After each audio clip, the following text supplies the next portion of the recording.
Hello बच्चों, आज हम लोग पढ़ेंगे पाठ 12 कृष्ण और सुदामा की कहानी। ठीक है कि कृष्ण और सुदामा में कैसी मित्रता थी घनिष्ठ कि एक दूसरे के लिए वो सब कुछ समर्पित करने को तैयार थे। तो आइए पढ़ते हैं इस कहानी को।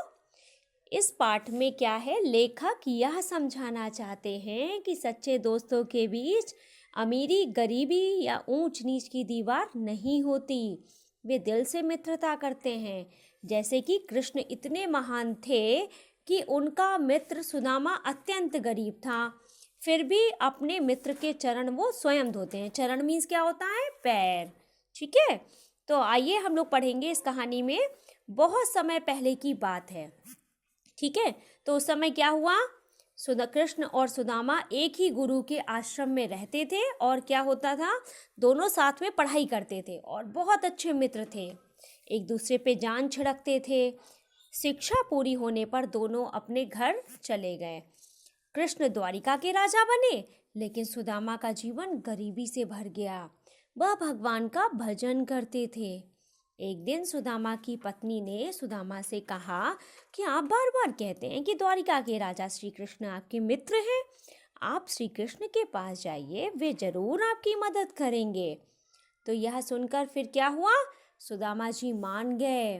फिर बोले कि कृष्ण के लिए क्या भेंट ले जाऊं। तब सुदामा की पत्नी ने पड़ोस से थोड़े चावल ले आई और चावल पोटली में बांधकर सुदामा को दे दिए। सुदामा घर से चल पड़े। उनका मन डामाडोल हो रहा था, यानी मन जो था डगमगा रहा था कि पता नहीं क्या होगा, कृष्ण से मिलेंगे, क्या सोचेंगे। उनके मन में विचार आने लगा कि कृष्ण अब इतने बड़े राजा हो गए, अगर उन्होंने मुझे नहीं पहचाना तो।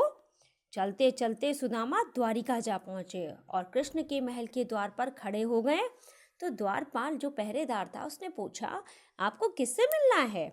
सुदामा बोले, मेरा नाम सुदामा है, मैं अपने मित्र कृष्ण से मिलने आया हूँ। तो भीतर यानी कि अंदर जाकर द्वारपाल ने राजा कृष्ण को सुदामा का नाम बताया। तो कृष्ण नंगे पैर दौड़े दौड़े बाहर आए। उन्होंने आते ही सुदामा को गले से लगा लिया।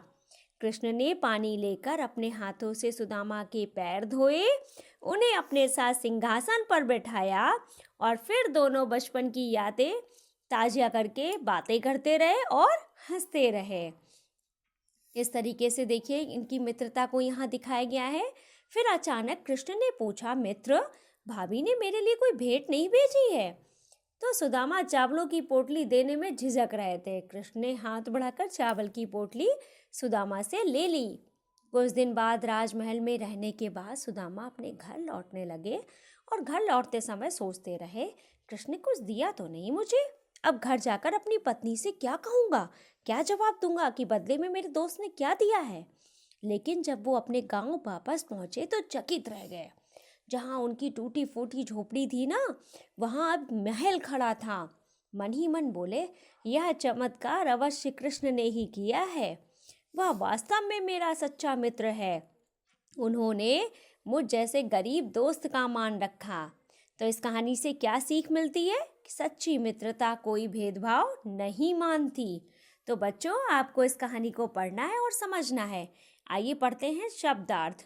मित्र मीन्स होता है दोस्त, भेंट मीन्स उपहार, द्वारपाल मीन्स पहरेदार, भजन मीन्स भगवान का नाम लेना, सिंहासन राजा की गद्दी, डामाडोल कभी इधर कभी उधर, पोटली मीन्स छोटी गठरी और आश्रम होता है संतों के रहने का स्थान। ठीक है बच्चों।